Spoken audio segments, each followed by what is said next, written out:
Hello guys, welcome back to our channel focus on study. देखिए दोस्तों, बात करेंगे आज हम पॉलिटी पढ़ते हुए राष्ट्रपति के बारे में कि हमारे देश का जो राष्ट्रपति वो कैसे चुना जाता है और उसके लिए क्या क्या योग्यताएं होनी चाहिए।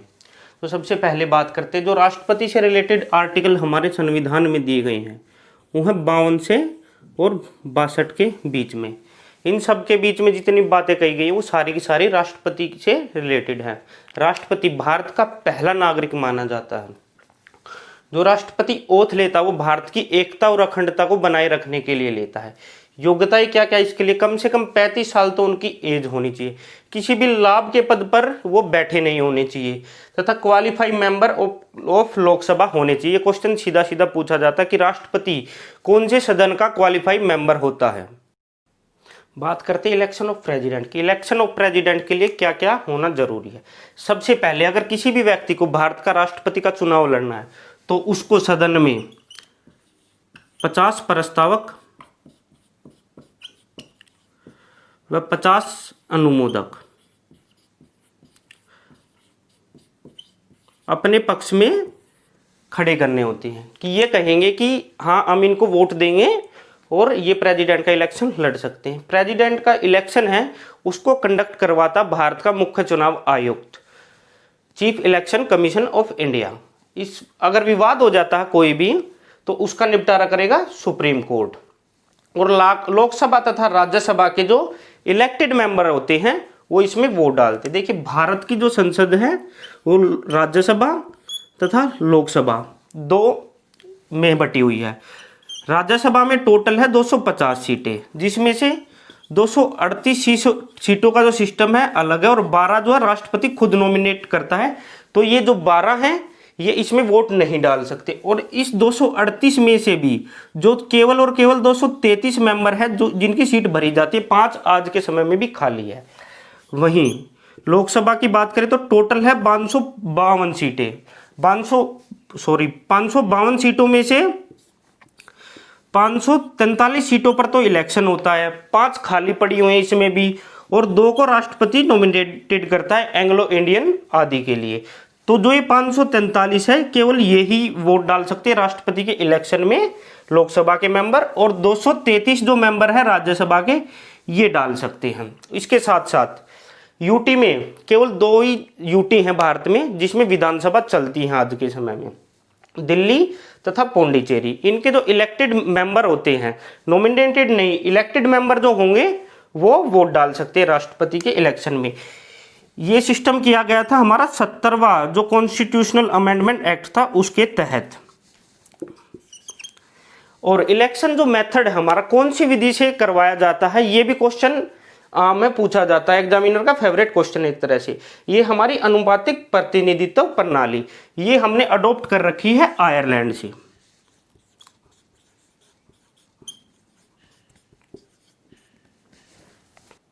बात करते हैं नेक्स्ट महाभियोग। महाभियोग हमारे आर्टिकल 61 में दिया गया है कि भारत के जो राष्ट्रपति है उसको हटाने के लिए हम महाभियोग की प्रक्रिया को ला सकते हैं संसद के अंदर। वो केवल और केवल भारत के राष्ट्रपति पर महाभियोग कब चलेगा? जब उन्होंने संविधान का उल्लंघन कर रखा हो, और किसी भी परिस्थिति में भारत के राष्ट्रपति पर महाभियोग की प्रक्रिया नहीं चल सकती।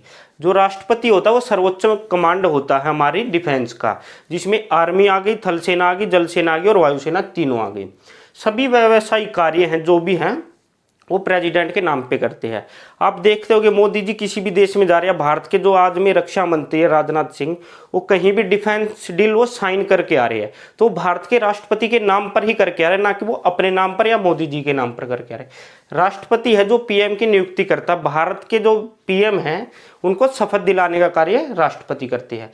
राष्ट्रपति का एक और कार्य है, ज्वाइंट सेशन बुलाता है आर्टिकल 108 के तहत। कोई भी बिल है लोकसभा से पास हो रहा है, राज्यसभा से पास नहीं हो रहा है, उसको अगर केंद्र सरकार चाह रही है कि पास करवाना है तो राष्ट्रपति को बोल सकती है कि ज्वाइंट सेशन के लिए अप्लाई कीजिए। देखिए भारत की पार्लियामेंट्री का सिस्टम है जैसे कि मैंने बताया लोकसभा और राज्यसभा। ठीक है, राज्यसभा में टोटल जो सीटें भरी हुई हैं 245 आज के समय में, और लोकसभा में 545। इसमें नॉमिनेटेड मेंबर भी आते हैं और इलेक्टेड मेंबर भी आते हैं। कोई बिल है वो लोकसभा से पास हो गया और राज्यसभा में पास नहीं हो रहा, उसको पास करवाना है तो जॉइंट सेशन आएगा। जॉइंट सेशन में क्या होता है, देखिए इन दोनों का अगर आप मिलाओगे तो टोटल हो गए 790 मेंबर दोनों के मिला के जॉइंट सेशन में जो जाएंगे।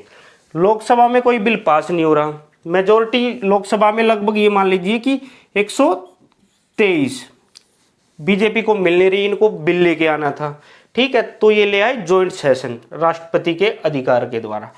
इसमें क्या होगा, आज के समय में जो एनडीए का समर्थन है वो लगभग 350 सीटों पर है, और वहीं राज्यसभा में देखोगे तो 90-95 के करीब मान लीजिए, 90 ही मान लीजिए, ज़्यादा मत मानिए, तो इनको जोड़िए, ये होगी 440, और दोनों का मिला के पास करवाने के लिए लगभग 346 सीटें वोट चाहिए थे और बिल पास हो जाता, और यहाँ मिले इनको 440, तो इसीलिए जॉइंट सेशन बुलाया जाता है आर्टिकल 108 के तहत राष्ट्रपति की सिफारिश पर।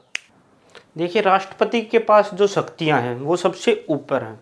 देखिए भारत का राष्ट्रपति और किसी भी स्टेट का गवर्नर है, उनके पास कुछ शक्तियाँ होती हैं, लेकिन दो शक्तियाँ हैं जो राष्ट्रपति को गवर्नर से अलग बनाती हैं। वो क्या है, एक तो राष्ट्रपति जो मृत्यु दंड का किसी को भी सजा मिली हुई है, अगर वो राष्ट्रपति के पास पत्र भेजता है तो राष्ट्रपति उस पर विचार कर सकता है और उसके मृत्यु दंड को कैंसिल करवा सकता है। उसके साथ साथ कोर्ट मार्शल की भी सजा को केवल और केवल राष्ट्रपति ही माफ कर सकता, गवर्नर के हाथ में ये नहीं है। मनी बिल लाना है, फाइनेंशियल बिल लाना है, तो उसके लिए राष्ट्रपति की सिफारिश की जरूरत पड़ती है। राष्ट्रपति रिकमेंड करेगा तभी लोकसभा में मनी बिल आएगा। और जो मनी बिल है इसके लिए ये इसको बताता है हमारा लोकसभा का स्पीकर कि ये मनी बिल है या नहीं है, और मनी बिल लेकर आए हैं और वो अगर मान लीजिए लोकसभा में फेल हो गया तो उस समय जो करंट में सरकार बैठी, मान लीजिए आज के समय में बीजेपी का बहुमत है और ये मनी बिल लेकर आए और मनी बिल गिर गया किसी कारण से, तो इनको अपनी अध्यक्षता से त्याग देना पड़ेगा बीजेपी की गवर्नमेंट को। इमरजेंसी है, इमरजेंसी कोष बना रखा है हमारे यहाँ, तो उससे जो पैसा निकालना है वो केवल और केवल राष्ट्रपति के द्वारा ही उसको मंजूरी मिल सकती है और किसी की नहीं। जितनी भी इमरजेंसी, भारत में 3 तरह की इमरजेंसी हैं, नेशनल इमरजेंसी, स्टेट इमरजेंसी और फाइनेंशियल इमरजेंसी। आर्टिकल 352, 356 और 360 के तहत ये जितनी भी इमरजेंसी है, किसी भी इमरजेंसी को अगर लगाना है तो केवल और केवल राष्ट्रपति ही लगा सकता है, अन्य कोई व्यक्ति नहीं। नेक्स्ट बात करते हैं अध्यादेश। देखिए कोई भी इमरजेंसी आ गई, अगर कोई बिल पास करना सरकार को, तो राष्ट्रपति अध्यादेश बुलाता है। इसके लिए आर्टिकल 123 के तहत तो राष्ट्रपति बुलाता है। अगर गवर्नर अध्यादेश बुलाएगा तो वो स्टेट में बुलाएगा, और स्टेट के लिए आर्टिकल दे रखा है 213, ये भी याद रख लेना, ये भी याद रख लेना, दोनों के दोनों पूछे जाते हैं। अध्यादेश कब आता है, जब संसद कार्य ना करी हो, छुट्टी पर हो या कोई आवश्यक परिस्थिति आ दे। अब हाल ही का एग्जाम्पल ले लीजिए आप लोग, कोरोना के चलते संसद नहीं चल रही थी और मोदी गवर्नमेंट ने क्या किया, अध्यादेश पास किया जो किसान से रिलेटेड जो रैलियां चल रही हैं आजकल हरियाणा और पंजाब में ज़्यादातर, तो उससे रिलेटेड अध्यादेश ले आए और बिल लेकर आ गए, और उसके बाद वो एक कानून के रूप में आ गया। क्योंकि अध्यादेश के दौरान जो भी बिल पास होगा, जिस पर भी राष्ट्रपति मोहर लगाएगा, वो कानून बन जाता है। जो कानून संसद बनाएगा और ये कानून में कोई डिफरेंस नहीं होता है, समान माने जाते। अध्यादेश का क्या सिस्टम होता है, 6 महीने में अध्यादेश खत्म हो जाना चाहिए, और इसके साथ साथ लोकसभा और राज्यसभा से वो बिल पास हो जाना चाहिए। इसका सिस्टम होता है 6 महीने प्लस 6 वीक, ये याद रख लेना। क्वेश्चन पूछा जाएगा आपसे 6 महीने और 6 वीक ऑप्शन में होगा, तो ये अध्यादेश का ठीक टाइम है। नेक्स्ट बात करते, देखिए लोकसभा को अगर भंग करना है तो राष्ट्रपति भंग कर सकता है।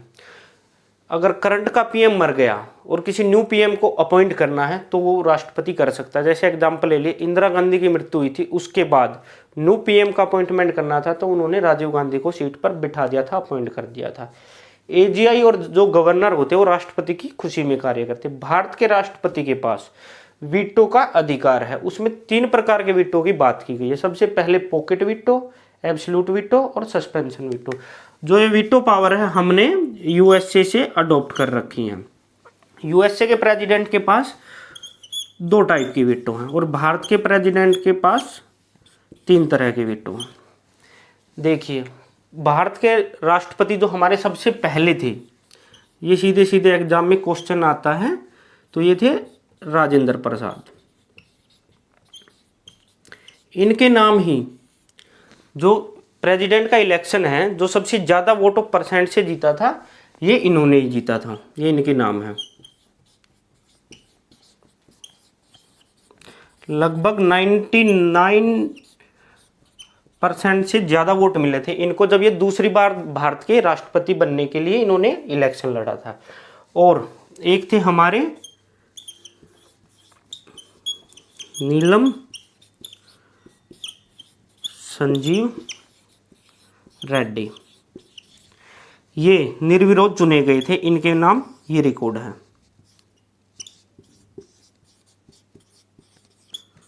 ये याद रख लेना, सीधा सीधा क्वेश्चन पूछा जाता है कि भारत के ऐसे कौन से राष्ट्रपति थे जो निर्विरोध चुने गए थे। राष्ट्रपति से रिलेटेड वीडियो को यहीं ख़त्म करते हैं। अगर आपको हमारी वीडियो अच्छी लग रही है तो वीडियो को लाइक करें, चैनल को सब्सक्राइब करें, और किसी भी प्रकार की आपको दिक्कत आ रही है तो कमेंट सेक्शन में कमेंट कर सकते हो। Thank you.